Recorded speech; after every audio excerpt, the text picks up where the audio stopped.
नमस्कार दोस्तों, आप सभी का एक बार पुनः स्वागत है हमारे इस विशेष कार्यक्रम में जिसमें हम बातचीत करने का प्रयास करते हैं हमारे आसपास के ही उन लोगों से जो किसी विषय पर हमसे कुछ बेहतर जानते हैं। और हमारे समाज में जब तक चर्चा बनी रहेगी, चर्चाएं होती रहेंगी, तब तक हम लोग ग्रो करते रहेंगे। और दार्शनिक कहते भी हैं हम इंसान इसलिए हैं क्योंकि हम सोचते हैं, हमारे पास सोचने समझने की बुद्धिमत्ता है। पर एक मुद्दा आज हमने जो चुना है वो बहुत ही महत्वपूर्ण मुद्दा है। बचपन से ही स्पेशली जो हम 90s किड हैं वो इससे रिलेट कर पाएंगे कि कोई भी बीमारी होने पर हमें बता दिया जाता है कि सिर दर्द के लिए दवाई खानी है, पेट दर्द के लिए दवाई खानी है। और इस मुद्दे पे अब काफ़ी चर्चा होनी शुरू हो गई है। पैरेलल सिस्टम जो जिसे हम अल्टरनेटिव मेडिसिन कहते हैं वो खड़ी हो गई हैं।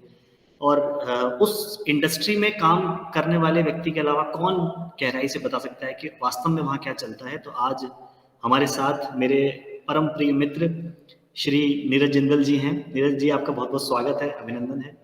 दीक्षित जी, थैंक यू सो मच। बहुत बहुत धन्यवाद, आभार आपका। आपने मुझे इस मंच पे आमंत्रित किया और मुझे अपने अनुभव को शेयर करने का मौका दिया अपने मंच पे, तो बहुत धन्यवाद आपका। बहुत बहुत स्वागत आपका करना चाहेंगे हमारे सभी दर्शकों की ओर से। और इस कार्यक्रम को बहुत प्यार मिल रहा है दर्शकों की तरफ से। और मैं हमेशा ये मान के चलता हूँ कि अपनी हॉबी के लिए ना व्यूज मैटर करते हैं, ना किसी चीज़ का वायरल होना मैटर करता है। जेन्युइनली ये मैटर करता है कि जो लोग उस विषय में जिज्ञासा रखते हैं वो कितने जुड़ रहे हैं। तो डेफिनेटली अभी तक मैंने देखा है काफ़ी लोग जुड़ रहे हैं, मैसेजेस कर रहे हैं, अच्छा लग रहा है। और मुझे भी मज़ा आ रहा है, बहुत कुछ जानने को मिल रहा है नई नई विषयों के बारे में। और आमतौर पे मैं और नीरज जी हम लोग स्कूल फ्रेंड हैं, बचपन से एक दूसरे को जानते हैं। और आज हमारी सबसे लंबी एक चर्चाएं तो बहुत हुई हैं, सबसे लंबी एक कुछ हद तक फॉर्मल, हम इसको इनफॉर्मल रखने की कोशिश करेंगे, पर फिर भी फॉर्मल चर्चाओं से क्या है, सार निकल के आता है, कंक्लूजन निकल के आता है, उसको हम जानने की यहाँ पर कोशिश करेंगे। तो एक आरंभिक जो अ, बात है वो ये है कि एलोपैथिक जो दवाइयाँ हैं, फार्मास्यूटिकल जो इंडस्ट्री है वो बहुत बड़ी हो रही है समय के साथ साथ। तो उसके बारे में हम एक बेसिक बात शुरू करें। हम में से हर कोई जानता है कि एलोपैथिक दवाएं क्या होती हैं। फिर भी मैं चाहूंगा कि नीरज जी एक बार बेसिक बताएं कि हम किन दवाओं को एलोपैथिक कहते हैं, जिसको हम एक विधा है पूरी विज्ञान की एलोपैथी, जिससे एमबीबीएस एमडी डॉक्टर्स बनते हैं। तो एक बेसिक एक सामान्य व्यक्ति को बताइए कि एलोपैथिक दवाओं के दायरे में क्या आता है। इप्सित जी, देखिए, एलोपैथिक की दवाइयाँ जो भी हम कोई भी डिजीज से रिलेटेड कोई भी मेडिसिन लेते हैं जो केमिस्ट पे अवेलेबल होती है, मेनली जिसको हम एमबीबीएस एमडी डॉक्टर से प्रिस्क्राइब करके जो मेडिसिन लेते हैं, वो जनरली एलोपैथी के अंडर मेडिसिन आती हैं। या मेनली हम इसको ये कह सकते हैं, जैसे हम बुखार होने पे जो दवाई खाते हैं वो है पैरासीटामोल, जो सॉल्ट नेम से इन्वेंट होती है। वो दवाई हम कह सकते हैं कि वो एलोपैथी की दवाई। तो ओके। इसी तरीके की, जी, कोई भी इंजेक्शन हैं, विटामिन की टेबलेट हैं, ये सारी एलोपैथी मेडिसिन के अंदर आती है। जनरली इजी कन्वीनियंट वे है टैबलेट्स को, मेडिसिन को टैबलेट फॉर्म में इनहेल करना या खाना या उसको अडेयर करना। इसलिए बाकी आयुर्वेदिक मेडिसिन भी अब टैबलेट्स की फॉर्म में स्टार्ट हो। अर्लियर जो आती थी वो या तो चूरन की फॉर्म में आती थी या फिर वो लिक्विड की फॉर्म में आती थी। अभी टैबलेट की फॉर्म में आ रही है, क्योंकि पेशेंट्स के लिए, हर एज के पेशेंट्स के लिए वो कन्वीनियंट।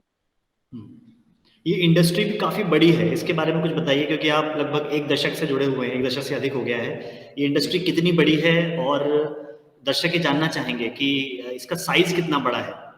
आप खुद भी एक बहुत बड़ी कंपनी में काम करते हैं, उसका नाम यहाँ नहीं ले रहे हैं, पर जी जी और बड़ी-बड़ी कंपनियों के आपके मित्र भी हैं, आप खूब गहराई से इस इंडस्ट्री को जानते हैं।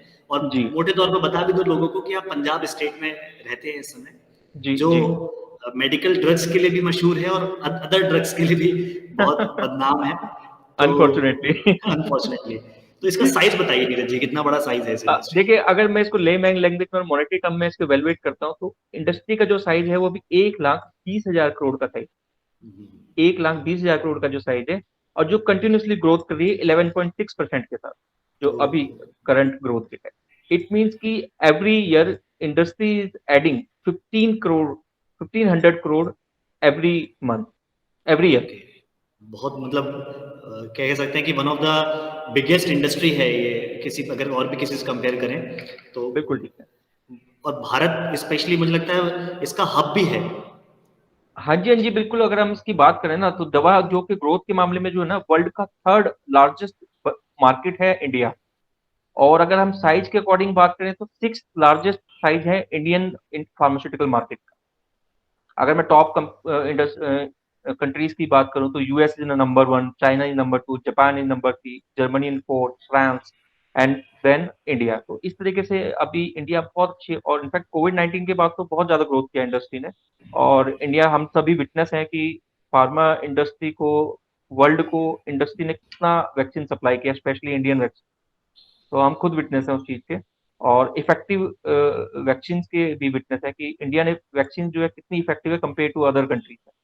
अभी अगर हमारा करंट सिचुएशन जो है, ऑनगोइंग सिचुएशन है, उसको हम कंपेयर करें तो भी मुझे लगता है कि हम लोग बहुत ज्यादा इफेक्टिव मेडिसिन मैन्युफैक्चर कर रहे हैं और एक्सपोर्ट कर रहे हैं, और वर्ल्ड इस बात को एक्सेप्ट भी कर रहा है, और हम लोगों को उसका एडवांटेज भी मिलता है। तो ये क्या वजह है इंडिया में इतना बड़ा जो साइज है इस इंडस्ट्री का, उसकी वजह आपको क्या लगती है कि? उसमें यहाँ की जो गवर्नमेंट की पॉलिसीज हैं प्लस जो टैक्सेस हैं वो इस वे में डिजाइन है कि फॉरेन कंपनी जो एमएनसी मल्टीनेशनल कंपनीज है वो इंडिया में अपना मैन्युफैक्चर हब प्लांट कर रही हैं और यहाँ से एक्सपोर्ट कर रही हैं अपनी कंट्रीज में, बिकॉज यहाँ लेबर सस्ती है, रॉ मटेरियल इजिली अवेलेबल है, लैंड इजिली अवेलेबल है, और गवर्नमेंट की जो पॉलिसीज हैं बहुत सपोर्टिव पॉलिसी है। लाइक अगर कोई फॉरेन कंपनी इंडिया में इंस्टॉल होती है तो उसको बहुत सारी सब्सिडीज इस तरीके की इंडियन गवर्नमेंट प्रोवाइड करती है, जिसकी वजह से ये सारा रीजन है कि मतलब इंडियन मार्केट इतनी सस्ती है और इतने अफोर्डेबल रेट पे, इतनी लार्ज स्केल पे ये सारी मेडिसिन मैन्युफैक्चर कर पा रहे हैं। और उसका कुछ? और इनफैक्ट, हाँ, हाँ इनफैक्ट अगर मैं एक छोटा सा आपको, मेरे पास डाटा मेरे पास है जो मैं पीछे थोड़ा नेट सर्फ कर रहा था, उसमें मैं अपने पर्सनल इन्फॉर्मेशन के लिए कुछ दिखाता है कि वर्ल्ड में जितने भी वैक्सीन है ना उसकी मोर देन 50% जो डिमांड है वो सिर्फ इंडिया से पूरी होती है, टोटल वर्ल्ड के 50% वैक्सीनेशन की डिमांड। ओके। अगर मैं इंडियन मार्केट की, अमेरिकन मार्केट की बात करूं तो उनकी जो जनरल मेडिसिन है, खांसी बुखार जुकाम वाली जो दवाई होती है, 40% जो टोटल डिमांड जो डिपेंड करती है वो इंडियन एक्सपोर्ट पे करती है। इनफैक्ट ब्रिटेन की टोटल जो फार्मास्यूटिकल इंडस्ट्री है, या मीन ऐसे कह सकते हैं कि वहां की जो जितनी भी मेडिसिन की कंजप्शन है उसको 25% जो है वो इंडियन कंपनीज ही वहां पे फुलफिल कर पाती अब नीरज जी है। और डेटा तो एक, बता रहा है, बहुत अच्छे अच्छे पक्ष सामने लेकर आ रहा है, और भी आप बता रहे हैं, कुछ बताइए। बिल्कुल बिल्कुल, एक और है बहुत अच्छा जो मैं, मेरे लिए भी सरप्राइजिंग था इनफैक्ट, कि एड्स का जो वर्ल्ड वाइड जो इसका रोटोवायरल दवाइयों की 80% की जो वैक्सीनेशन की सप्लाई है वो इंडियन कंपनीज ही फुलफिल करती है, 80% ओवर वर्ल्ड। तो मुझे लगता है कि एक ये बहुत बड़ा हमारे लिए एक प्राउड फील वाली बात है कि इतना बड़ा मार्केट साइज है और इतनी बड़ी बड़ी मार्केट्स में हम लोग अपनी रीच रखते हुए हैं। तो एम्प्लॉयबिलिटी भी इससे अच्छी खासी क्रिएट होती होगी। बहुत बहुत बड़ी, बहुत लार्ज स्केल पे है, डायरेक्ट और इनडायरेक्ट दोनों तरीके से एम्प्लॉयबिलिटी है। In fact this is the fourth largest sector who provide private and employment. Employment, तो ये तो ठीक है, उजला पक्ष है कि हम एम्प्लॉयमेंट दे रहे हैं, और बिल्कुल जीडीपी वाला पक्ष है। जैसे अक्सर मैं एक उदाहरण देता हूँ कि अगर जीडीपी को राइज करना है तो कुछ नहीं है, सबकी एक एक आंख निकाल लो तो जीडीपी 2 दिन में राइज कर जाएगी। तो बिल्कुल ठीक है। पर क्या यहाँ पर कुछ कुछ क्लिनिकल ट्रायल्स के कुछ इश्यूज हैं क्या, जो आपकी जानकारी में हो, कि जो दवाइयाँ मार्केट में आती हैं उनसे जी पहले क्या कुछ हम लोग एसओपी, स्टैंडर्ड प्रोसेस, जो प्रोसेस है, ऑपरेटिंग प्रोसीजर है, वो जी, सही से फॉलो करते हैं? आपको, आपकी जानकारी कहाँ तक है? देखिए प्रोसेस तो बहुत अच्छे से फॉलो होता है और हम लोग उसको अडेयर भी करते हैं। कुछ लेवल पे थोड़ा सा उसको मतलब मिस यूज किया जाता है, या कहते हैं ना किसी लॉ को दो तरीके से आप उसको यूज कर सकते हो, एक उसका पॉजिटिव साइड, एक उसका नेगेटिव साइड। बट जनरली जो है बिग कंपनीज लाइक जो एक्सपोर्ट करती हैं जहाँ पे बहुत सारे पैरामीटर्स होते हैं, यूएसएफडीए के अपने पैरामीटर्स हैं या अदर पैरामीटर, मुझे लगता है कि यहाँ पे हम लोग तो सभी लोग फुलफिल कर रहे हैं, इंडियन कंपनी सभी फुलफिल कर रही हैं, स्पेशली जो बिग मार्केट को कैप्चर कर रहे हैं जो कंपनी। ओके। एक उसके जिज्ञासा अलावा, की। हाँ, उसके अलावा मतलब काफी सारी ऐसी कंपनी, ऐसा नहीं कि कोई भी ड्रग इन्वेंट हुई और इमीडिएट मार्केट में होगी, उस पर लार्ज नंबर ऑफ ट्रायल्स होते हैं, बहुत लंबी रिसर्च होती है, उसके बाद वो बहुत सारी गवर्नमेंट की अप्रूवल अथॉरिटीज हैं, जैसे ड्रग प्राइस कंट्रोल अथॉरिटी एक अथॉरिटी है, इंडियन एफडीए एक अथॉरिटी है जो ये सारा कुछ हम लोगों को अप्रूव करती है, उसके बाद ही मार्केट में कोई भी ड्रग रिलीज होती है। तो उससे पहले बहुत सारी स्टोरी होती है, मार्केट में आने के बाद अगर कोई किसी ड्रग का साइड इफेक्ट है तो वो डिफरेंट डिफरेंट फैक्टर्स हो सकते हैं, जिसकी वजह से सारा कुछ मतलब साइड इफेक्ट्स पे हम लोग नहीं हो सकता। नहीं, एक सामान्य जिज्ञासा लोगों के मन में आती है कि आखिर ये जो कंपनीज की दवाइयाँ हैं, जी जैसे कोई भी बड़ी कंपनी की दवाई होगी, सेम जो सॉल्ट है उसके साथ वो बड़ी महंगी होती है, और जी जेनरिक दवाई सस्ती होती है, इसकी क्या जी वजह है?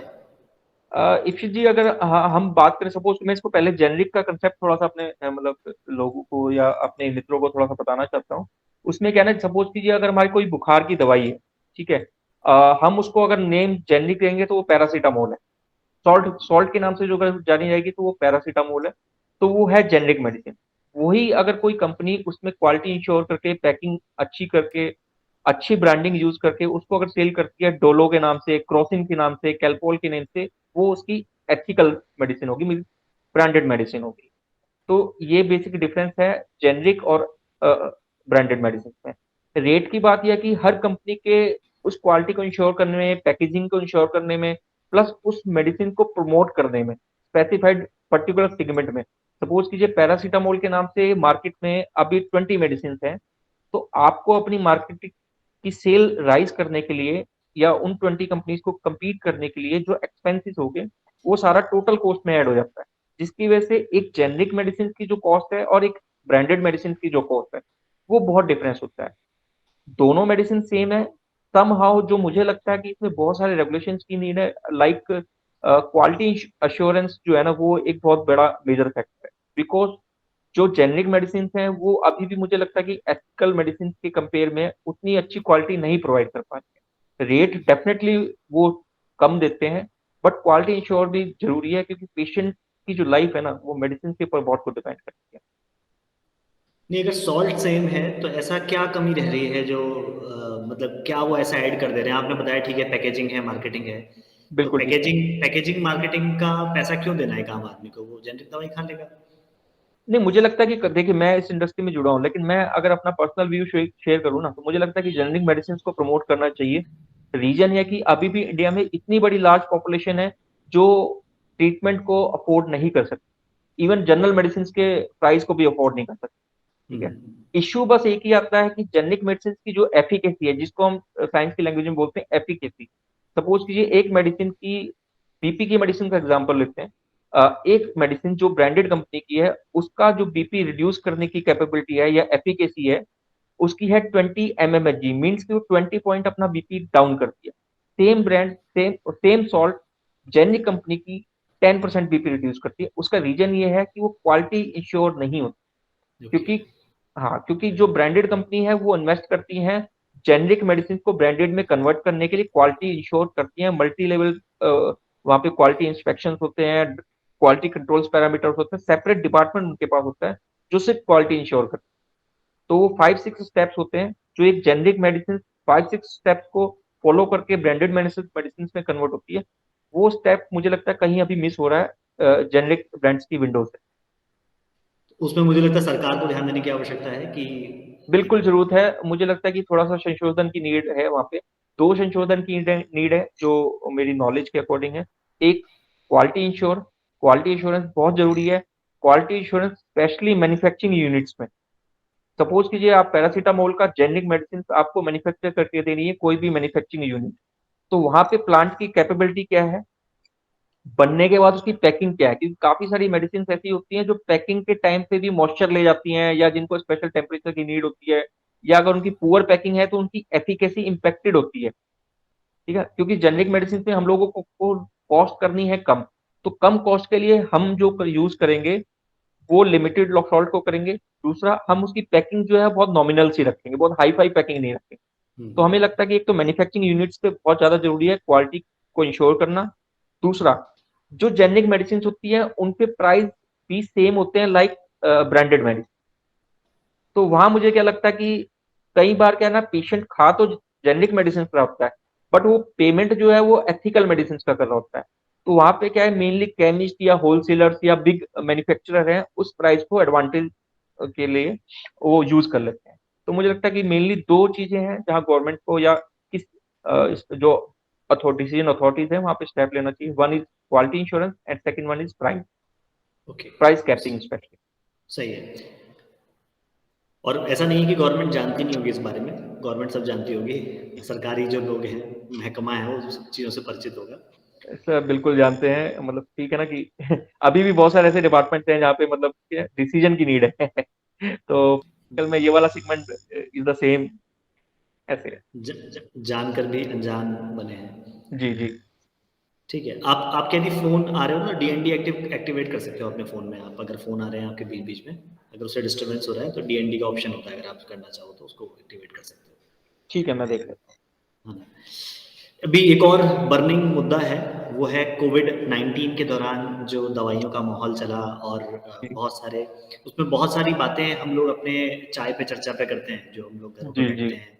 जो सामान्य लोग हैं, जो इंडस्ट्री को गहराई से नहीं जानते हैं कि अंदर क्या चल रहा है, तो वो किसी मीडिया रिपोर्ट के बेस पे या अपने अनुभव के बेस पे, जैसे उस समय जो स्पेशली सेकंड वेव थी कोविड की, उस समय बहुत कुछ पूरा मतलब भारत या पूरा विश्व परेशान था। उसमें बहुत सारी दवाइयाँ, क्या इंजेक्शन ये वाला लगा लो तो ठीक हो जाओगे। कुछ का कहना है इंजेक्शन के कारण ही हमारा मतलब, ऐसा लोगों ने क्लेम किया, उस इंजेक्शन के कारण ही हमारे मरीज की हालत ज़्यादा खराब हो गई, यहाँ तक कि कुछ की डेथ भी हो गई। जी, फिर ये मुद्दा यहाँ तक नहीं रुकता है, मुद्दा वैक्सीनेशन तक जाता है कि हमारा जी, हेल्थ चेकअप किए बिना वैक्सीनेशन हो गया और उसके कारण हमारी तबीयत खराब हो गई, या कुछ भी कुछ लोग क्लेम कर रहे हैं कि वैक्सीनेशन के कारण हार्ट के इश्यूज हो रहे हैं, वैक्सीनेशन के कारण किसी की डायबिटीज आ गई किसी के ब्लड रिपोर्ट में। तो इसको आप जितना समझते हैं, मतलब मैं आपकी, क्योंकि ये बहुत ही रिसर्च का मुद्दा है, इस पे कोई भी क्लेम करना सही नहीं है। आप बिल्कुल। इसको किस तरह देखते हैं कि जो ये ट्रायल एंड एरर हुआ कोविड की सेकेंड वेव के दौरान स्पेशली, उसको आप किस तरह देखते हैं? इप्स जी, मुझे क्या लगता है ना कि ये ऑल ऑफ सडन इतना इमरजेंसी इश्यू था ना कि उस टाइम ये था कि आदमी को जो मिल रहा है लाइफ सेव करने के लिए वो कर रहा था। डॉक्टर्स को लिए भी ये नया था, किसी के लिए भी कोई प्रिस्क्राइब्ड ट्रीटमेंट नहीं था इसके लिए। सब अपना-अपना एक्सपेरिमेंट कर रहे थे, जिसका जो ट्रीटमेंट काम कर रहा था वो उसके लिए बेस्ट है। तो उस टाइम इस तरीके की सिचुएशन थी, कुछ लोगों को वैक्सीन साइड इफेक्ट कर रहा था, कुछ लोगों को बहुत ज़्यादा इफेक्ट कर रहा था, तो वो भी एक सेपरेट इश्यू था। बट अल्टीमेटली मुझे क्या लगता है ना कि जब इमरजेंसी सिचुएशन होती है ना, आदमी ये कहता है कि कुछ भी ट्राई करो, मुझे अपना पेशेंट सेव करना है, मुझे अपनी लाइफ सेव करनी है, तो वो वाली सिचुएशन थी। आपको याद होगा कि रेमडेसिविर का कोविड के टाइम में एक इंजेक्शन का बहुत ज़्यादा रूमर था, रेमडेसिविर के नेम से आया था, सॉल्ट नेम इज रेमडेसिविर और ब्रांड नेम बहुत सारे थे, जिसकी एक्चुअल कॉस्ट 3000 4000 थी, बट कोविड के टाइम 15000 20000 तक वो उसकी रेट गई। तो इनिशियली उसके भी बहुत सारे इफेक्ट्स आए थे कि इसमें क्लॉटिंग नहीं होती है, जो कोविड की वजह से लंग्स में जो क्लॉटिंग हो रही थी या बॉडी में जो क्लॉट हो रहे थे, वो डिफरेंट डिफरेंट इशू है। सिचुएशन ऐसा था कि इससे पहले वर्ल्ड ने कभी कुछ इस तरीके का फेस नहीं किया था, डॉक्टर्स ने कभी नहीं फेस नहीं किया था, इनफैक्ट इतनी बड़ी मास पॉपुलेशन पे और होल वर्ल्ड ने सेम सिचुएशन में, तो मेडिसिन की भी बहुत ज्यादा प्रॉब्लम थी। तो इमरजेंसी सिचुएशन में जिसको जो ट्रीटमेंट मिल रहा था वो ले रहा था और उसको अडेयर भी कर रहा था और उसको कंटिन्यू भी कर रहा था in respective of side effect. तो मुझे लगता है कि एक इमरजेंसी सिचुएशन में सारा कुछ एक्सेप्टेबल है अगर इस तरीके की सिचुएशन आती है तो। और नहीं, बट इसमें हाँ, जो आफ्टर आपका इफेक्ट। पॉइंट ऑफ व्यू मैं जानना चाह रहा हूँ वो ये है कि क्या डॉक्टर से भी मतलब जानबूझ के भी मिस्टेक्स हो रही थी क्या, कि हाँ चलो इस समय मौका है पैसे बनाते हैं? आपको इस समय इसमें क्या कुछ कहना है, मतलब आपका कोई पर्सनल पॉइंट ऑफ व्यू हो? देखिए मतलब अगर मैं कुछ परसेंट की बात करूं तो मे बी कुछ हॉस्पिटल्स का था कुछ इस तरीके से कि ठीक है, इमरजेंसी सिचुएशंस है तो हम इसमें कुछ कर सकते हैं या एक्स्ट्रा अर्निंग कर सकते हैं। बट मीनवाइल अगर हम उसको देखें ना कि मैं इस इंडस्ट्री से जुड़ा हूं तो मैं बहुत स्ट्रेट फॉरवर्ड नहीं बोलना चाहता, बिकॉज इसमें बहुत सारे मतलब मेरे पर्सनल व्यूज भी इन्वॉल्व होंगे और बहुत सारी चीजें इस तरीके की हैं जो मतलब मुझे ओपनली मुझे लगता है कि ठीक नहीं है बोलना एक पर्टिकुलर कम्युनिटी के लिए जिसने अपनी लाइफ को पूरा मतलब सेक्रीफाइस किया अगर हम देखा जाए तो कोविड के टाइम में। मुझे लगता है कि मोर देन 42,000 डॉक्टर्स की डेथ हुई थी सिर्फ कोविड के टाइम सही में। बात है। तो मुझे लगता है कि ठीक है, आप कोई भी फील्ड ले लीजिए ना, करप्शन या थोड़ा बहुत प्लस माइनस हर फील्ड में है, आप कोई भी सही फील्ड बात ले है। लीजिए। ठीक है, तो बट अगर हम उस पर देखें ना कि साइड इफेक्ट्स वर्सेस बेनिफिट, तो बेनिफिट्स मुझे लगता है कि इस इंडस्ट्री ने या इस डॉक्टर्स फर्टिलिटी ने बहुत सारे दिए हैं लोगों को। तो मेरा पर्सनल व्यू इसलिए मैं थोड़ा सा ओपन नहीं मतलब बोल नहीं, सकता सही बात कि है, मैं आपका पॉइंट समझ रहा हूँ कि सिक्के के दो पहलू हैं कि, दो पहलू हैं। और जो करप्ट लोग हैं वो हर फील्ड में हैं, इसमें वो कोई हर डाउट ही फील्ड नहीं में है। है सर, बिल्कुल वो हर फील्ड में है और हम उनको मतलब डिनाई नहीं कर सकते कि नहीं होगा। हाँ, उसको मिनिमाइज किया जा सकता है, उसको थोड़ा सा लोगों को इंस्पायर करके या लोग दूसरे से मोटिवेट होकर इसको थोड़ा सा मतलब अपने आप को जनरल फॉर्म में डाल, बट लोगों ने सही जान भी बात बचाई है। और मतलब अगर कंपेयर करें अदर इंडस्ट्रीज या हम यूरोपियन कंट्रीज की बात करें तो हमारे यहाँ लॉस जो हुआ है वो बहुत कम है कंपेयर टू इतनी डेवलप्ड इंफ्रास्ट्रक्चर के बाद लोगों ने इतना लॉस बियर किया है यूरोपियन सही कंट्री। बात है। नहीं, और यहाँ मतलब ये बिल्कुल डिस्कशन में आपने बहुत सही मुद्दा उठाया है, हमारा बिल्कुल भी उद्देश्य नहीं है कि उस प्रोफेशन को कुछ भी कहना, हमारा उद्देश्य नहीं है। हम जी, एज ए होल बात करना चाह रहे हैं कि कहाँ चूक चूक हो रही, क्योंकि चूक कभी व्यक्ति की नहीं है, चूक हमेशा समाज की है। जी, कि जी, अगर समाज खुद ही जागृत नहीं है, सरकार खुद जागृत नहीं है, तो कोई व्यक्ति विशेष पे हम कोई दोषारोपण या किसी प्रोफेशन विशेष पे कोई दोषारोपण करने का हमें कोई अधिकार नहीं है। एक और मुद्दा है वैक्सीनेशन को लेके, जो आपकी समझ है, डॉक्टर से आपकी और बातचीत होती होगी। तो जी। वैक्सीनेशन को लेके भी बहुत सारी, क्योंकि ये सोशल मीडिया का दौर है, यहाँ कुछ भी हो सकता है। कोई क्लासिकल म्यूजिक फ्लॉप हो सकता है और बचपन का प्यार हिट हो सकता है। बिल्कुल ठीक है। तो ये तो इसमें वैक्सीनेशन वाले मुद्दे पे आपको कुछ कहना हो तो? नहीं, वैक्सीनेशन देखिए, मैं अगर पर्सनल व्यू मैं शेयर करूँ, मेरे घर में सभी ने वैक्सीनेशन किया, इनफैक्ट मैं ट्रिपल वैक्सीनेटेड हूँ। तो मुझे लगता है कि ये बेस्ट था, इंडिया का जो वैक्सीन था वो बेस्ट था कंपेयर टू अदर कंट्रीज। अभी भी अगर हम कंपेयर करें करंट सिचुएशन जो चल रही है, सभी कंट्रीज में अभी भी कंप्लीटली कोरोना ऑफ नहीं हुआ है। चाइना का अगर हम देखें तो जो ओरिजिन था, वहाँ अभी भी नए नए वेरिएंट्स निकल के आ रहे हैं। इंडिया में इतनी बड़ी पॉपुलेशन को कंट्रोल करना, इतना फास्ट वैक्सीनेशन करना और उसके इफेक्ट्स को, साइड इफेक्ट्स को मिनिमाइज करना, ये मुझे लगता है एक बहुत बड़ी अचीवमेंट है। हमारी इंडस्ट्री के लिए भी बहुत बड़ी अचीवमेंट है और डॉक्टर्स के लिए भी बहुत बड़ी अचीवमेंट है। और मैं तो फेवर में हूँ वैक्सीनेशन के, बिकॉज उसकी वजह से ही इतना मास स्प्रेड जो कोरोना का हो रहा था वो रुका है। ओके, सही है। मतलब अभी आपका पॉइंट ऑफ व्यू ये है कि जो भी वैक्सीनेशन को लेके बातें हो रही हैं, वो र्यूमर्स हैं। बिल्कुल। और जो मतलब इसको अगर मैं अलग भाषा में कहूँ तो भारत में जो लाइफस्टाइल डिसऑर्डर्स हैं वो ऑलरेडी ऑन द राइज हैं। मतलब हार्ट एब्सोल्युटली। अटैक्स पहले भी हो रहे थे, डायबिटीज पहले भी हो रहा था, अब आपका क्योंकि वैक्सीनेशन के बाद आपका डायग्नोज हुआ तो आपने वैक्सीनेशन पे उसका दोषारोपण कर दिया, ना कि अपनी लाइफस्टाइल पे, कह सकते हैं, बिल्कुल है कह ना? सकते हैं। क्योंकि और वैसे आदमी को ये कह बहाना सकते हैं चाहिए ना कि ना। देखिए, वैक्सीन क्या है ना, आप समझिए कोविड के वायरस का एक स्मॉल पार्ट है जो आपकी बॉडी में इंजेक्ट किया है। अब हर बॉडी को जो वायरस है अलग अलग तरीके से रिस्पॉन्ड करता है। सपोज कीजिए अगर मैं इसको जनरल लेमैन लैंग्वेज में बात करूं तो उसमें ये है कि किसी को वैक्सीन लगाने के बाद फीवर आया, किसी को फीवर ही नहीं आया, या किसी को फीवर आया तो 2 डेज में ठीक हो गया, या नहीं हुआ तो किसी को 10 डेज में भी ठीक नहीं हुआ। वो कहीं ना कहीं आपकी इम्यूनिटी और करंट जो कोमॉर्बिड कंडीशन है, like diabetes, BP, sugar, cholesterol level, ये सारे इफेक्ट करते हैं कहीं ना कहीं आपकी इम्यूनिटी को। जिसकी इम्यूनिटी स्ट्रांग है वो 1 और 2 डेज में विद फीवर ठीक हो गया, जिसकी इम्यूनिटी लो है वो 8 डेज तक फीवर के साथ ठीक हुआ है। या अगर हम ओल्ड एज की बात करें, जनरली जो हम लोग इनिशियल फेज में देख रहे थे कि आफ्टर 50 के बाद जो भी वैक्सीनेशन लगवा रहा है उनको लोअर बैक पेन हो रहा है या उनको क्लॉटिंग हो रही है। जनरली हम लोग जो इनिशियली साइड इफेक्ट से डर रहे थे, इनफैक्ट मैं अपने घर में कुछ सोच रहा था कि अपनी ग्रैंड मदर को वैक्सीनेशन के लिए मतलब इंस्पायर करूँ, उनको मोटिवेट करूँ, बिकॉज वो बहुत ज्यादा फियर में थे कि लगवाऊं या ना लगवाऊं। उनको लोअर बैक पेन और मल्टी कंडीशन थी। तो इनिशियली गवर्नमेंट ने भी क्या किया था कि 60 के ऊपर के जो भी लोग हैं वो वैक्सीनेशन होल्ड करेंगे अभी, बिकॉज हमारे पास इनफ ट्रायल या इनफ डाटा नहीं था उस टाइम।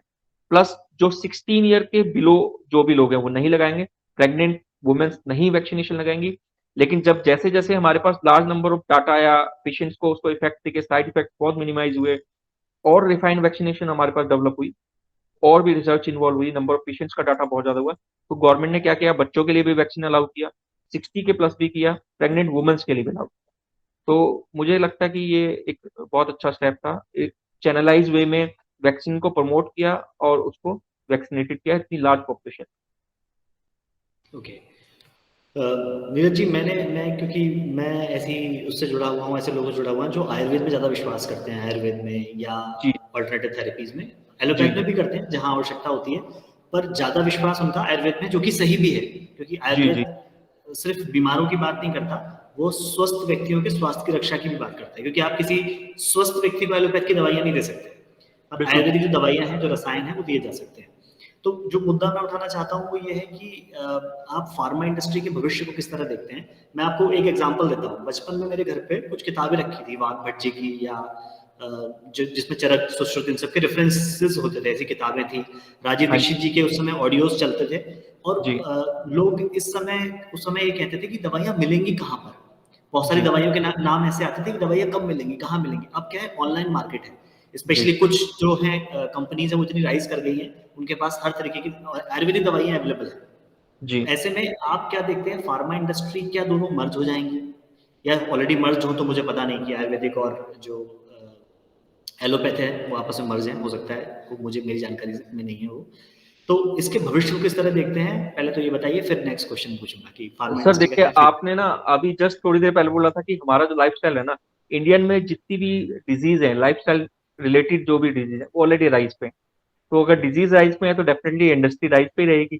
तो मुझे क्या लगता है कि फ्यूचर तो बहुत ब्राइट रहने वाला है, मीन्स की एम्प्लॉयमेंट पॉइंट ऑफ व्यू से भी, और गवर्नमेंट का पॉइंट से अगर हम देखें, रेवेन्यू जनरेटिंग जो एक सेक्टर होता है ना, तो गवर्नमेंट को भी, जो मेरा नॉलेज है, ऑलमोस्ट 13,000 करोड़ रुपए एनुअल रेवेन्यू जनरेट होता है इस इंडस्ट्री से। तो ओके। कोई ऐसी इंडस्ट्री जिससे इतना बड़ा रेवेन्यू जनरेट होता है, तो गवर्नमेंट उसके लिए बहुत कुछ कर रही है। तो वन पॉइंट ये है जिसकी वजह से आगे का फ्यूचर ब्राइट रहने वाला है। दूसरा कि मेडिसिन ऐसी चीज है, कितना बड़ा रिसेशन क्यों ना हो, कितनी भी बड़ी इमरजेंसी क्यों ना हो, इसकी डिमांड कभी खत्म नहीं हो सकती, क्योंकि आने वाले टाइम में जितनी पॉपुलेशन बढ़ रही है उतनी ही मेडिसिन की कंजप्शन बढ़ रही है। जितनी हमारा लाइफस्टाइल खराब हो रहा है, जितना हमारी फूडिंग हैबिट्स खराब हो रही हैं, उतनी ही मेडिसिन की रिक्वायरमेंट बढ़ रही है। आप अगर देखें ना, तो कि ऑलमोस्ट 10 लोगों में से 4 लोग अभी बीपी के पेशेंट हैं। हम्म। ठीक है, 2 लोग शायद उसमें से, और 10 में से सिर्फ एक है जो डायग्नोज्ड है, जो दवाई ले रहा है। 3 लोग ऐसे हैं जो अनडायग्नोज्ड है बट बीपी के पेशेंट। अगर हम शुगर की बात करें, तो मुझे याद है कि अगर मैं 15-20 साल पहले बात करता था, तो ऐसे होता था कि यार ये ना अमीरों की बीमारी है, जिसको कहते हैं ना लेमन लैंग्वेज में ना, शुगर, बीपी, हार्ट अटैक। लेकिन अभी अगर हम बात करें ना, 10 में से 3 लोगों को शुगर है, 10 में से 5 लोगों या 4 लोगों को बीपी है। हार्ट अटैक की अगर मैं बात करूँ, हार्ट रिलेटेड या कोलेस्ट्रोल से बात करूँ, तो 10 में से 1 या 2 लोगों को हार्ट की भी रिलेटेड कोई ना कोई डायरेक्ट और इनडायरेक्ट डिजीज है। तो इस वजह से मुझे लगता है कंजप्शन बढ़ने वाला है, फ्यूचर बड़ा है। और गवर्नमेंट की पॉलिसीज भी इस इंडस्ट्री को आगे मतलब बढ़ाने के लिए, बिकॉज बहुत बड़ा रिवेन्यू जनरेट करती है, बहुत इंप्लॉयमेंट जनरेट करती है, डायरेक्टली और इनडायरेक्ट। और एक और महत्वपूर्ण मुद्दा ये है कि मैंने जब भी किसी एलोपैथिक डॉक्टर से स्पेशली जब कंसल्ट करने जाते हैं, तो वो कहते हैं भाई शॉर्ट स्पैन ऑफ टाइम है, मुद्दे की बात करो। तो यदि जी। मैंने उनसे पूछा कि आप जो दवाई दे रहे हो, इसके हम्म। साइड इफेक्ट्स क्या है? ये बहुत बर्निंग इशू है। और बट बट मुझे क्या लगता है, जैसे मैंने अपने अनुभव से देखा है ना, आप समझिए हम्म, कोई कि साइड इफेक्ट सभी चीज के हैं, ठीक है, लेकिन प्रॉब्लम क्या है ना, साइड इफेक्ट तब होता है जब आप उसकी एक जो रिकमेंडेड डोज है, उस डोज से आप किसी भी मेडिसिन को ज्यादा लोगे, डेफिनेटली वो आपको साइड इफेक्ट करेगी। दूसरा, अगर आप उसको रिकमेंड किए हुई मेडिसिन नहीं लोगे, सपोज करें हमारे यहाँ जनरल इंडियन में या हम लोगों में टेंडेंसी क्या होती है ना, कि सेल्फ मेडिकेशन की बहुत बुरी हैबिट है। कुछ भी हो जाए ना, हम्म, सेल्फ मेडिकेशन है। इनफैक्ट मैंने तो कुछ लोगों को ऐसे देखा, सपोज करो मुझे बीपी है, मेरे फ्रेंड को बीपी है, मैंने डॉक्टर से कंसल्ट किया हुआ है, मैं सपोज करो एक्स मेडिसिन खा रहा हूँ, तो मैं अपने फ्रेंड को भी ना विदाउट डॉक्टर कंसल्टेशन उसको सेम मेडिसिन रिकमेंड कर दूंगा कि यार मेरे को डॉक्टर ने ये लिखी थी, तू भी ये खा ले, और वो खुशी खुशी खा रहा होता है। ठीक है। हम्म, तो उसका एक रीजन ये है कि साइड इफेक्ट या उसके जो भी ड्रॉबैक्स हैं, वो कहीं ना कहीं पेशेंट की बॉडी के अकॉर्डिंग डॉक्टर डिसीजन लेता है। डॉक्टर बहुत बड़ी एमबीबीएस एमडी करता है, 6-7 ईयर की सही स्टडी बात करता है, है। उसके बाद उसकी रिसर्च, उसका क्लिनिकल एक्सपीरियंस डिपेंड करता है कि आपको किस टाइम पे क्या मेडिसिन रिक्वायर्ड है और कितनी ड्यूरेशन के लिए चाहिए और क्या डोज चाहिए।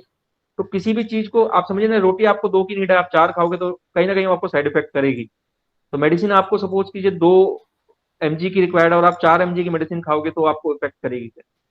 एक सही रीजन बात ये है। है जो मुझे लगता है। दूसरा रीजन मुझे जो लगता है कि जो हमारे यहाँ आरएमपी डॉक्टर्स होते हैं, लाइक जो जिनको हम अगर सादी भाषा में बोले झोला छाप डॉक्टर जिसको बोलते हैं, उनको मेडिसिन का सिर्फ एक आउटलाइन पता होती है। सपोज कीजिए आपको खांसी है, तो आपको पता है कि उसको खांसी की दवाई ये देनी है, क्रॉसिन देनी है, या उसको कोई भी कफ सिरप देना है, वो ठीक कर देगी। लेकिन वो बॉडी में जाके कहाँ इम्पैक्ट करेगी और उसकी ओवरडोज होने के बाद क्या उसका साइड इफेक्ट है, वो उसको नहीं पता। तो वहां पे मुझे लगता है कि यहाँ पे थोड़ा सा हम लोगों को, समाज को भी जागृत होने की नीड है। सेल्फ मेडिकेशन अवॉइड करने की, आरएमपी डॉक्टर्स के साथ बहुत ज्यादा कंसल्ट ना करें, सो दैट आपको आपकी हेल्थ बहुत इंपॉर्टेंट है।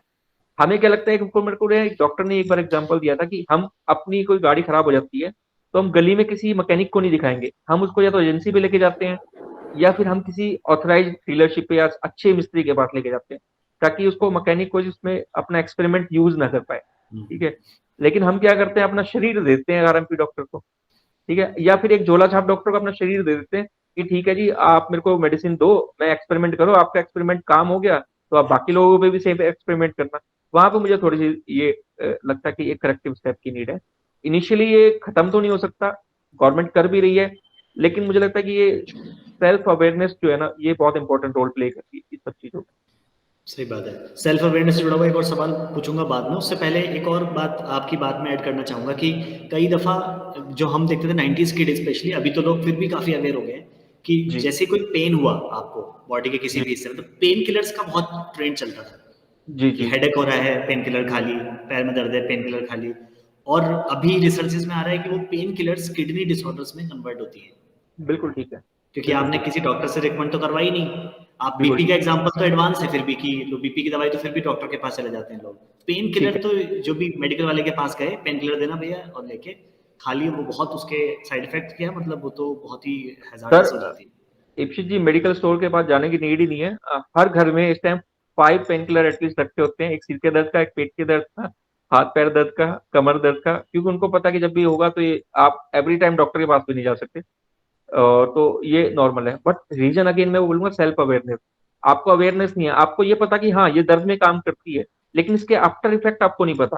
हम्म। ठीक है, आफ्टर इफेक्ट्स क्या है कि आपने पेन किलर खाई फॉर शॉर्ट टाइम तो वो आपको इफेक्ट करेगी, लेकिन जब उसकी रिकमेंडेड डोज से ज्यादा या उसकी रिकमेंडेड ड्यूरेशन से ज्यादा जब आपने पेन किलर खाई, तो डेफिनेटली आपको किडनी को या आपको किसी न किसी ऑर्गन को इम्पैक्ट करेगी ही करेगी। तो इसलिए हमारे जो पुराने लोग होते थे, आपको याद है, इनफैक्ट मुझे याद है कि हम बसों में अगर ट्रेवल करते हैं तो एक ग्रीन कलर की डाइक्लोफिन की स्ट्रिप मिलती है, जो मतलब लोग परचेज जनरली करते रहते हैं कि ठीक है आप ये मेडिसिन लीजिए पेन किलर है, और वो ऑल इन वन होती है कि आपको कहीं भी पेन हो बस वो टेबलेट लेनी है। उनको पता है कि ये दर्द कम करती है, लेकिन उसके आफ्टर इफेक्ट नहीं पता। वो पता है डॉक्टर्स को या फिर जिनको अवेयरनेस है पर्टिकुलर उस मेडिसिन के बारे में। लेकिन जनरल क्या है, हम अपने रिलीफ के लिए उसको लॉन्ग टर्म तो यूज करते रहते हैं और आफ्टर इफेक्ट्स को सोचते नहीं, और एट द एंड हम लोग क्या करते हैं, या तो किडनी डिजीज पे लैंड करते हैं, या फिर किसी ना किसी हार्ट डिजीज पे लैंड करते हैं, या किसी ड्रग की ओवरडोज की वजह से हार्ट रिलेटेड कोई भी प्रॉब्लम हमें आ जाती है। तो मुझे लगता है कि वो सेल्फ अवेयरनेस अगेन एक बड़ा फैक्टर है इस सही रीजन, बात है। इसके इसके पीछे। और टेम्परेरी रिलीफ तो देखिए चाहिए ही चाहिए सभी को एक्चुअली क्योंकि क्या आदमी। है, दो तरीके के लोग हैं। एक तो वो हैं जो जरूर से ज़्यादा डॉक्टर के पास जाते हैं, वो तो हालांकि मनोवैज्ञानिक केस हो जाते हैं फिर, जी कि जी वो बिल्कुल। एक डॉक्टर से सेटिस्फाई नहीं होंगे, दूसरे के पास, दूसरे से तीसरे के पास। एक तो वो प्रजाति है। एक जी प्रजाति वो है जिसको डॉक्टर से फोबिया है, कि डॉक्टर है ठीक मतलब पक्का हमारी किडनी निकाल लेगा ये। उनको ये डर ठीक है रहता है ठीक है। कि मतलब ये किडनी मतलब हमारा पर बटुआ मार हाँ लेगा। मतलब वो ये कि एक कमर्शियल एंगल बहुत। कमर्शियल एंगल बहुत ही कुख्यात है। और ये जो बात आपने बड़ी इंपॉर्टेंट बात कही कि हर डॉक्टर वैसा नहीं है आपको, और अपना दिमाग खोल के जाइए। जी सिम्टम्स तो आप ही के शरीर में आ रहे हैं ना, जी आप जो सिम्टम्स बताएंगे वैसे ही वो करेंगे। रिकमेंडेशन पैथोलॉजिकल जो चीज़ें, हम डॉक्टर से कंसल्ट करते रहिए कि जब भी बिल्कुल कोई बात है, मेजर बात है, और जब बीमारी छोटे लेवल पर है तभी से उसको एड्रेस कर दीजिए, ताकि बड़ा रूप ना ले। अब तो डॉक्टर्स भी कहते हैं प्राणायाम करो, प्राणायाम करो, बिल्कुल योग करो, बिल्कुल। डॉक्टर्स वो भी सारे कहते हैं। आपके इम्यूनिटी के लिए है। लेकिन अगर मैं एक छोटा सा एग्जांपल देता हूँ, मेरे को जो मैंने पर्सनली अपने आप ही देखा है। आज के टाइम में जो बीएमएस डॉक्टर होते हैं वो आयुर्वेदिक डॉक्टर होते हैं, हम्म। लेकिन वो प्रैक्टिस किसकी करते हैं? एलोपैथ की। है ना, देखिए आप 90% बीएमएस जो डॉक्टर हैं वो 90% एलोपैथिक प्रिस्क्राइब कर रहे हैं। ठीक है, वो एक पर्टिकुलर बीएमएस डॉक्टर है, वो आपको रिकमेंडेशन की रीजन क्या है कि ओवर द टाइम रिलीफ होता है, रिलीफ होगा, आपको नेचुरली क्योर करेगा और परमानेंटली क्योर करेगा। बट पेशेंट के साथ क्या है, पेशेंट को चाहिए इमीडिएट रिलीफ। ठीक है, इमीडिएट रिलीफ के लिए आयुर्वेदिक डॉक्टर को भी एलोपैथी की तरफ जाना पड़ेगा। रीजन यही है कि हमारे यहाँ ना पेशेंस नहीं है। अगर मैं यूएस की बात करूं, मेरे जैसे कुछ फ्रेंड है यूएस में, उनको अपॉइंटमेंट मिलता है, एक डॉक्टर हमारे 10 या 12 पेशेंट्स देखता है एक दिन में विद अपॉइंटमेंट। ठीक है, आपको अगर 3 और 4 डेज का फीवर है तही तब उसके बाद ही डॉक्टर आपको पैरासीटामोल प्रिस्क्राइब करेगा। आपको अगर 4 डेज का फीवर है उसके बाद ही डॉक्टर आपको एंटीबायोटिक स्टार्ट करेगा। बट हमारे यहाँ क्या है कि पेशेंट बहुत पेशेंसलेस होता है। इनफैक्ट हम भी अगर किसी डॉक्टर के पास गए, डॉक्टर की मजबूरी है, वहां पे प्रॉब्लम ये है, डॉक्टर की मजबूरी है। हम किसी डॉक्टर के पास गए, डॉक्टर ने कहा नहीं आप वेट करो 2 दिन, अगर आपने फीवर आता रहा तब आप एंटीबायोटिक स्टार्ट करना, तो हम क्या कहेंगे, या डॉक्टर ने कुछ कहा नहीं, पैरासीटामोल तो मैं घर पे भी खा रहा था। तो इसमें मुझे कुछ सेटिस्फेक्शन नहीं। हम क्या करेंगे, इमीडिएट डॉक्टर चेंज करेंगे, या फिर क्या करेंगे, कुछ ना कुछ एक्सपेरिमेंट अपने लेवल पे करेंगे कि यार ये वाली लास्ट टाइम मैंने फीवर में ये वाली मेडिसिन खाई थी तो इस बार भी मैं इस तरीके की कुछ खा लेता हूँ। तो यहाँ पे ये वाली प्रॉब्लम है। तो दूसरा, अगर डॉक्टर ने कम दवाई दी ना, संख्या में भी कम कम दी, तो संख्या भी में भी कम, सेटिस्फेक्शन नहीं होता है कि तो दो, भी केवल दो ही गोली दिया। कैसे, दो गोली में कैसे ठीक हो सकता हूँ उसमें जब प्रजाति की बात करें तो एक प्रजाति रेट कॉन्शियस भी है मैं। कि डॉक्टर ने मेरे को 25-30 रुपए की दवाई दी तो इसमें तो कुछ होगा नहीं। ये होगा 50 रुपए की जो एक टेबलेट है ना, ये सच में कुछ काम करेगी, भले ही वो मल्टीविटामिन हो। तो नहीं। एक वो एस्पेक्ट भी है अगर हम देखें। सही बट बात मुझे क्या, है। हाँ मतलब ओवरऑल यही है कि इफेक्ट, साइड इफेक्ट होते हैं, नो डाउट, बट तभी होते हैं जब हम उसको लैक ऑफ ट्रीटमेंट अडेरेंस होता है, उसकी ड्यूरेशन से ज्यादा लेते हैं या उसकी डोज से ज्यादा लेते हैं। बट अगर मैं पर्सनली बात करूं तो आज के टाइम में जितनी भी बड़ी पॉपुलेशन है उनको इमीडिएट रिलीफ या इमरजेंसी रिलीफ जो भी है, वो एलोपैथी का एक बहुत बड़ा रोल है। आप इसके कोविड की बात इसके कर साथ लीजिए। साथ जो हमारी वर्क लाइफ कंडीशंस भी है ना बहुत सारी जगहों पर, कि भाई जी 6 days अ वीक है, मतलब बिल्कुल। व्यक्ति को एक मतलब मेरा क्लासमेट था, उससे मैंने पूछा कि तुझे तो पता है कि एलोपैथिक नुकसान करती है, अनावश्यक क्यों हम्म। खाता है? तो कह रहा है छुट्टी मैं ले ही नहीं सकता। अब छुट्टी नहीं ले सकता, जाना है, बुखार है तो दवाई खा के काम करना है, क्या करें? बिल्कुल तो ठीक है, बिल्कुल। मतलब भारत में एक तरह की क्राइसिस नहीं है, बहुत तरह की, भाई अगर उसकी सैलरी कटेगी तो उसका इम्पैक्ट उसकी फैमिली पे पड़ेगा, बहुत सारे बिल्कुल फैक्टर्स हैं। बहुत सारे फैक्टर्स हैं। तो मुझे लगता है कि साइड इफेक्ट्स पे जरूर जरूर चर्चा होनी चाहिए, बट हमारे पास अभी उसका इमीडिएट अल्टरनेटिव नहीं है। बहुत बड़ा अल्टरनेटिव है, बट वो आपकी इम्यूनिटी के लिए बहुत स्ट्रॉन्ग करेगा या ओवर द टाइम आपको रिलीफ देगा। आप इमरजेंसी सिचुएशन में अगर मुझे लगता है कि बहुत ज्यादा रिलीफ नहीं होगा। एलोपैथी ही की तरफ ही जाते हैं लोग इमरजेंसी सिचुएशन, क्योंकि उनका सही इमीडिएट बात है। इफेक्ट है और बहुत बड़ा रिसर्च और बैकअप डाटा अवेलेबल होता है इन सब चीजों के लिए। इनफैक्ट एक पैरासीटामोल की टैबलेट भी ऐसे ही इन्वेंट नहीं होगी, इस पर भी अरबों रुपए खर्च हुए हैं उसको मार्केट तक लाने के लिए। या कोई भी एंटीबायोटिक, कोई भी मेडिसिन है, वो इमीडिएट ऐसे ही लॉन्च नहीं हुई, उस पर भी बहुत लोगों की रिसर्च, साइंटिस्ट का बहुत टाइम, तो सारा कुछ स्पेंड हुआ है, तब वो मार्केट में अप्रूव हुआ है पेशेंट्स को यूज करने के लिए। और एक और मेजर चीज़ है ना कि हमारे सोसाइटी में या इन जनरल हम लोग सभी खाने पीने के शौकीन होते हैं, जी कि ऐसा कुछ हो जिससे हमारा खाना पीना प्रभावित ना हो। क्योंकि ठीक है। आयुर्वेदिक जो रिकमेंडेशंस हैं उसमें बहुत सारी बातें ये आती है, आपको ये नहीं खाना है, ये खाना है। जी एलोपैथ में बहुत ज़्यादा बोलेंगे तो बोले ठंडा मत खाना, जुकाम हो गया ठंडा मत खाना, बाकी चीज़ देख लेंगे, कोई दिक्कत नहीं है। बिल्कुल ठीक है। आयुर्वेद में अगर आप जाएंगे तो बहुत डिटेलिंग है, कि यहाँ तक कि अगर आपको बताऊं कि बहुत सारी चीज़ें शाम को, जैसे शिमला मिर्च है, वो तक जी कहते हैं कि शाम को नहीं खानी चाहिए। बहुत सारी चीज़ें हैं, जैसे एग्जांपल दे रहा हूँ जी कि जी। रात को सोते समय नहीं खानी चाहिए, और एलोपैथ में तो ठीक है, बस ठंडा सर मत उसका खाना का ठंडा उसका खाना रीजन क्या है ना, एलोपैथ में अगर आप जो खा रहे हो ना और किसी चीज का आपको साइड इफेक्ट भी है ना, तो एलोपैथ में सिंपल फंडा है, आपने मेडिसिन की डोज बढ़ा देनी। ठीक है। और उसके साथ ना डॉक्टर के साथ पेशेंट भी खुश है। ठीक है कि मेरे को कोई चीज मना नहीं की, टैबलेट भी सेम है, पावर उसको बढ़ गई उसको पता नहीं, बस दैट्स इट। तो अच्छा, मतलब कोर में हम जनरली, ही लोग हैं मुद्दे में, मतलब हाँ जो कोर में हम जड़ ही है लोग ना, हैं। जी जड़ जी। जड़। देखिए डॉक्टर्स की आपको हर तरीके के ट्रीटमेंट देते हैं आपको। अगर आपकी साइकोलॉजी के अकॉर्डिंग सपोज कि देखो आपकी जो डिजीज है उसकी मेडिसिन तो चलती है, लेकिन उसके अलावा जो आपकी कंसल्टेशन होती है, जो आपकी आधे घंटे की सीटिंग होती है, 15 मिनट की सीटिंग होती है डॉक्टर के साथ, उसका कोर है आपकी साइकोलॉजी के अकॉर्डिंग आपको सेटिस्फाइड करना। बिकॉज आपका जो क्योर है ना वो 50% आपको साइकोलॉजिकल होगा और 50% विद मेडिसिन हो। अगर आपने अंदर से मान लिया कि मैं ठीक हूँ, तो मतलब समझिए कि आपकी मेडिसिन पॉजिटिव एस्पेक्ट में आपके ऊपर काम करना स्टार्ट कर। आयुर्वेद भी मुझे लगता है कि यही समझाता है।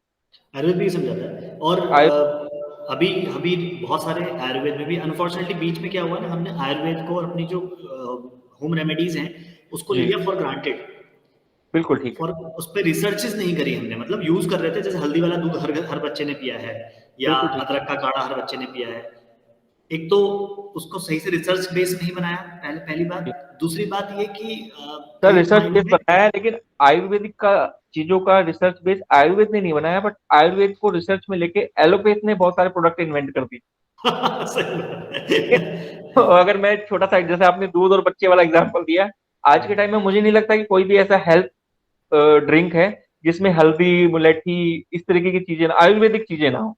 इनफैक्ट वो उसको प्रमोट करते हैं कि सही हमने बात है। स्पेशली ये सारी चीजें इस टॉनिक के अंदर डाली हुई है, या मल्टीविटामिन में हमने स्पेशली ये सारी चीजें डाली हुई टूथपेस्ट भी आयुर्वेदिक हो गए भैया अब तो। है। बिल्कुल ठीक है। तो वेद आयुर्वेद ने वेद शायद शक्ति। मुझे लगता है कि अपनी चीजों को सीरियस लिया, रीजन वही कि जो एक आयुर्वेदिक डॉक्टर है जिसने 5 साल बीएमएस की पढ़ाई की, वो खुद आज आयुर्वेदिक की प्रैक्टिस नहीं कर रहा है, वो एलोपैथिक प्रैक्टिस कर रहा है। वो सिर्फ 10% अपनी प्रैक्टिस कर रहा है, बाकी 90% वो एलोपैथी की प्रैक्टिस कर रहा सही बात है, वो पूरा ट्रेंड ही वैसा हो गया कि हमें है। हाँ शॉर्ट, मतलब शॉर्ट स्पैन बिल्कुल ऑफ टाइम रिलीफ चाहिए। बिल्कुल बिल्कुल। और दूसरा कारण क्या है कि चलिए अभी रिसेंटली, चलो अब तो फिर भी बहुत सारी ऐसी आयुर्वेदिक कंपनीज लॉन्च हो गई हैं, या थोड़ा स्टोर वगैरह ओपन होने लगे हैं, या मेगा स्टोर ओपन होने लगे हैं आयुर्वेदिक मेडिसिन के। अर्लियर आयुर्वेद जो था ना वो प्योरली एक पंसारी की दुकान तक सीमित था। सही बात है। ठीक है ना। आपको हल मुलेठी लेना हो, आपको कोई भी आयुर्वेद से कोई भी चीज लेनी हो, आपको एक पंसारी पता है, और वो शहर में एक ही दुकान होती थी, ये एक भी ही दुकान मतलब जो होती थी। सबसे पुरानी जो दुकान होती थी। जैसे अगर हम हमारी बात करें तो एक छाबड़ा की दुकान होती थी, शायद आपको याद होगा। ठीक है, तो एक छाबड़ा की दुकान होती थी, छाबड़ा की दुकान पे आपको सारी चीजें मिल जाएंगी आयुर्वेद से रिलेटेड। बट अगर हम एलोपैथ की बात करें तो आपकी गली में 4 दुकानें होंगी। आप अपनी सर्कल में 25 दुकानें मुझे बता सकते हो जहां पे आपको इजी अवेलेबिलिटी है एलोपैथ की दवाइयों की। बट मुझे लगता है कि मैं अपने लेवल पर अगर बात करूं, 2 या 3 दुकानें हार्डली आपको काउंट करवा पाऊं जहां पे एलोपैथ आयुर्वेदिक दवाइयों की इजी अवेलेबिलिटी है। अब थोड़ा सा इजी हो गया है, लोग भी काफी इजी अवेयर हो हो गया गए हैं। है। अब इजी हो गया है, बट तब तक बहुत बड़ी मार्केट आयुर्वेद बन चुकी है पीछे जा उनकी। चुकी। हाँ, एलोपैथी की बन चुकी है और आयुर्वेदिक उसके कंपेयर में बहुत पीछे जा चुका है। लेकिन लेकिन जब से वो काम बाउंस बैक होगा उसका भी। बिल्कुल ठीक है, बिल्कुल ठीक है, वापस आ रही हैं चीजें। लोग जा रहे हैं वापस, वो ऑर्गेनिक चीजों पे आ रहे हैं। और जरूरी भी है, क्योंकि ये सारा कुछ टेम्परेरी है। आपको फीवर हो रहा है, हमने काम करना है कि फीवर क्यों हो और वो रिपीट ना हो। तो वो आपकी इम्यूनिटी प्रोसेस पे जो काम कर रहा है वो कर रहा है आयुर्वेद। तो मुझे लगता है कि दोनों चीजें जरूरी हैं, और दोनों ही साइंस है। दोनों साइंस को साथ में लेके चलेंगे तो बहुत बेनिफिट होगा। आपको नेचुरल तरीके से क्योर होना और इमीडिएट क्योर होना, दोनों चीजें जरूरी। सर, नीरज जी, बहुत शानदार डिस्कशन चल रहा है, इसके बस लास्ट फेज में हम लोग आ गए हैं। और जी अवेयरनेस के संदर्भ में एक सवाल है, उससे पहले एक हल्की सी घटना आपको बता दूं कि पिछले दिनों एक जी डॉक्टर के पास में गया। तो जी उन्होंने बड़ी, मतलब मेरे लिए बहुत अनूठी बात थी। उन्होंने कहा कि जो दवाइयाँ बिक रही हैं अमेजोन पे या ऑनलाइन मार्केट्स में या मेडिकल स्टोर्स पे, उनमें बहुत सारी जी दवाइयाँ नकली हैं। मतलब ऐसी जी दवाइयाँ भी हैं जिनमें, मतलब जिस हमने नकली बाकी चीज़ें सुनी थी कि जैसे जी किसी ब्रांड नेम का थोड़ा, मान लीजिए कोई ब्रांड है, उसके एक कुछ अक्षर हटा दिए, ठीक है पेप्सी जी। को पेप्सो बना के बेच दिया जी कि लोकल गाँव के मार्केट में। तो ये, इस बारे में आपकी क्या अवेयरनेस है? क्या दवाइयाँ वास्तव में नकली बिक रही हैं या वो अपनी दवाइयाँ बेचने के लिए ऐसा कह रहे थे? नहीं, उनका अनुभव बिल्कुल ठीक था। हो रहा है ऐसा। जैसे मैंने आपको बताया कि काफी सारे कानून के संशोधन की नीड है, तो वो बहुत जरूरी है। रीजन ये है कि देखिए, हर मार्केट में ब्लैक मार्केटिंग जरूर होती है। आप हुँ, कोई भी सेगमेंट उठा लीजिए, कुछ ना कुछ प्लस माइनस जरूर होता है। तो वही कारण है, यहाँ पे कुछ लोग क्या करते हैं, डायरेक्टली मैन्युफैक्चरिंग यूनिट से कॉन्टेक्ट करके अपने लेवल पे सेम कॉपी करके किसी ब्रांडेड मेडिसिन की स्ट्रिप्स को तैयार कर लेते हैं। बाद में उसको सेम टैबलेट को अपनी बनाई हुई ब्रांडेड मेडिसिन की स्ट्रिप्स में पैक करते हैं और उसको मार्केट में अवेलेबल करते हैं।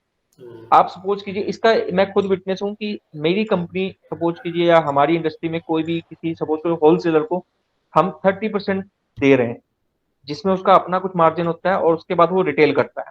ठीक है, वो मैक्स टू मैक्स, मतलब अलग अलग डिपेंड करता है मेडिसिन के ऊपर। सपोज एक एग्जाम्पल कि 100 रुपए की चीज हमने होलसेलर को 70 रुपए कॉस्टिंग की।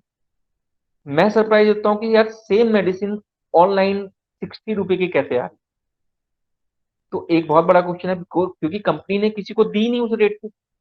और यहाँ पे जो सेलर है वो उसको 70 में मार्जिन लेने के बजाय 10 रुपए लॉस से बेच रहा है। तो एक ये बहुत बड़ा क्वेश्चन है। समहाउ ऐसे हुआ है, मैंने देखा भी है।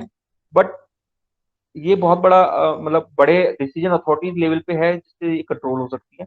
हमारे लेवल पे अवेयरनेस है कि हम स्ट्रिप्स को जब भी लें, बार कोड होता है एवरी स्ट्रिप के पीछे, उसका बैच होता है, उसको प्रॉपर देख के तभी परचेज करें।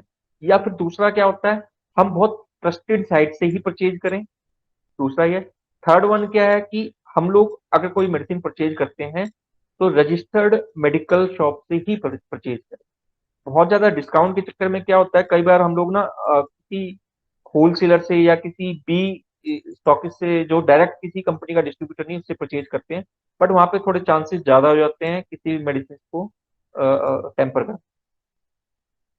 जी, मतलब सार भी है ये भी निकलता है कि मतलब ये समस्या है और इसको हमें अपनी जानकारी बढ़ाकर, अवेयरनेस बढ़ाकर, और ये बिल्कुल। मैं सोशल मीडिया वरदान भी है। मतलब सोशल मीडिया, जैसे यूट्यूब भी सोशल मीडिया का ही प्लेटफॉर्म है कि जी, जहाँ से हमको अवेयरनेस मिल सकती है कि हमें किस तरह से दवाइयाँ पहचाननी है, कौन सी दवाइयाँ असली हैं, कौन वहां सी से नकली हैं। आइडियाज भी मिल सकते हैं बहुत सारे। और लोग हाँ। करते हैं कॉपी, इनफेक्ट करते हैं। आपको शायद पीछे न्यूज में निकला था, ऑलमोस्ट 2.35 करोड़ की जो मेडिसिन है, नकली मेडिसिन, एक ऑनलाइन स्टोर से मिली, तो जो सिर्फ ऑनलाइन स्टोर ऑपरेट कर रहे थे। उनका सारा मार्जिन, बिकॉज उनको 10 रुपए की मेडिसिन 90 रुपए उस पर एमआरपी लगा के वो सेल कर रहे हैं, और उस पर वो 50% डिस्काउंट दे रहे हैं। तो पेशेंट या जिनको नीड है वो क्या कर रहे हैं कि यार मेरे को 50% डिस्काउंट मिल रहा है सेम मेडिसिन, तो डेफिनेटली मैं सेम मेडिसिन परचेज करूंगा।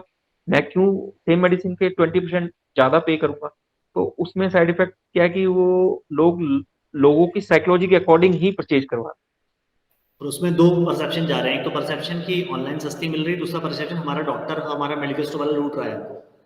ये भी ना कि हाँ, ये तो वो हमें लूट रहे वो हैं। थोड़ा मेडिकल स्टोर वाला दूसरा प्रोस्पेक्ट है, वहां पे सेम जो मैंने आपको बताई थी प्राइस के, हम्म, जेनरिक मेडिसिन का और एथिकल मेडिसिन का इशू क्या है कि ये जनरली आइडेंटिफाई हो नहीं पाता, क्योंकि ये हम्म, सभी की पैकिंग ऑलमोस्ट सेम होती है।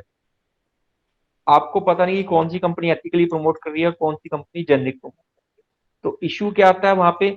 सपोज कीजिए आपके पास एक मल्टीविटामिन का एक कंपनी एक्स जो ब्रांडेड मेडिसिन है, उसका एमआरपी 90 रुपीज, वहां पे केमिस्ट का जो मार्जिन होगा वो 20 to 25% होगा।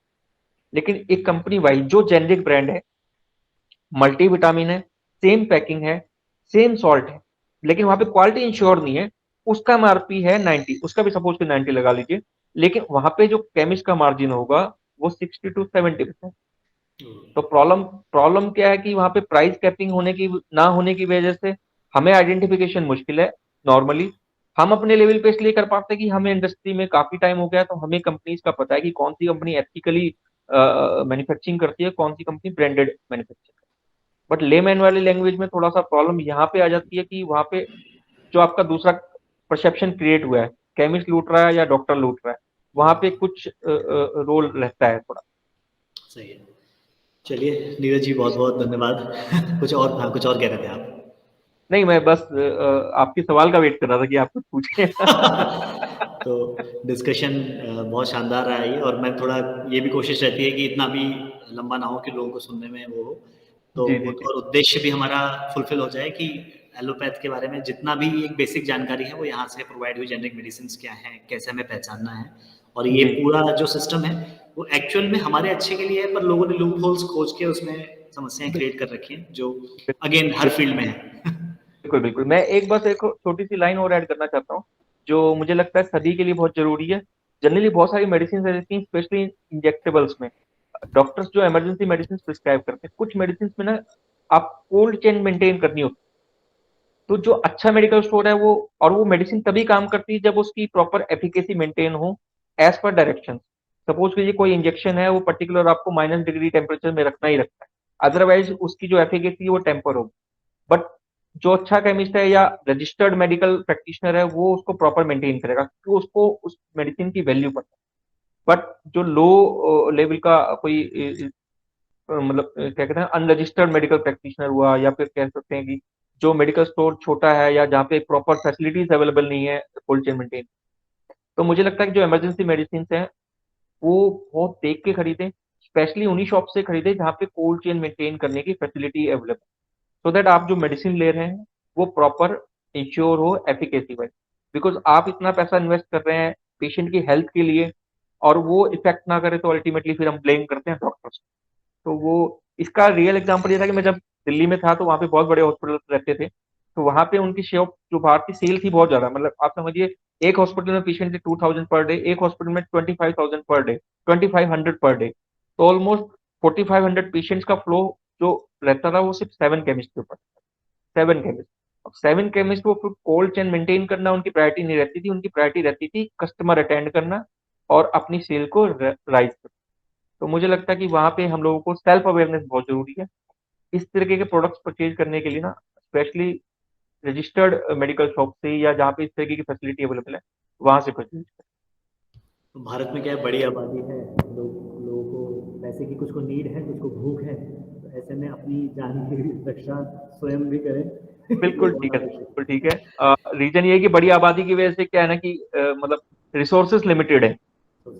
अवेयरनेस भी लिमिटेड है। ठीक है, तो एडवांटेज वो ले जाते हैं जिनको अवेयरनेस दूसरे वे में बहुत अच्छी है, बिजनेस वे में बहुत अच्छी है।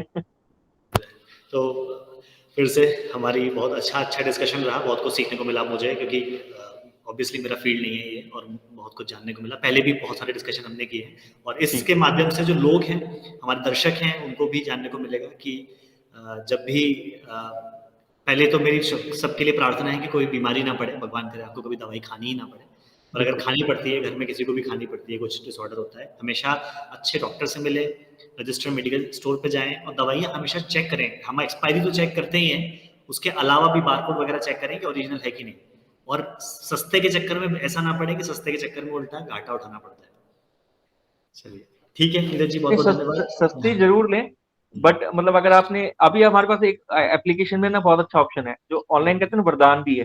सपोज कीजिए आपने कोई मेडिसिन खरीदनी है, पर्टिकुलर कोई मेडिसिन खरीदनी है किसी पर्टिकुलर डिजीज की, तो आपके पास एथिकल जो अच्छी सॉल्ट वाली अच्छी ब्रांडेड मेडिसिन है, आपके पास अल्टरनेटिव ऑप्शन आ जाएंगे, तो ओके। लोअर साइड आप वहां पे जा सकते हैं। वो एक स्मार्ट मूव है आप इस सब चीज से बचने के लिए, मतलब आप इकोनॉमिक वे में बेस्ट चीज खरीदें।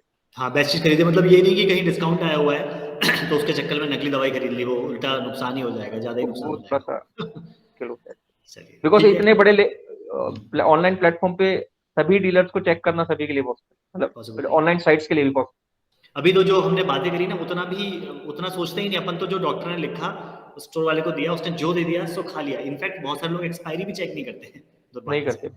बिल्कुल फिर बिल्कुल। उसके बाद परेशानियां होती हैं, इसीलिए बहुत सारी बीमारियां दवाइयों से ठीक हो रही हैं, बहुत सारी बीमारी दवाइयों से उल्टा पैदा हो रही है, नकली दवाइयों से। बिल्कुल ठीक। चलिए, ठीक है Neeraj ji, thank you so much. ठीक है जी, धन्यवाद दीक्षित जी, आपका बहुत आभार और और प्यार। इसके अगर लगेगा कुछ और एक आध बात और बातचीत करने की आवश्यकता लगेगी, कुछ और मुद्दे अगर निकल के आएंगे लोगों के जी कमेंट्स में या फीडबैक्स में, तो डेफिनेटली एक बार और हम लोग बैठेंगे और जी जी, बातचीत करेंगे। बिल्कुल बिल्कुल, बहुत बहुत धन्यवाद सभी का, बहुत बहुत धन्यवाद हमसे जुड़ने के लिए। धन्यवाद, नमस्कार, प्रणाम। सभी को प्रणाम।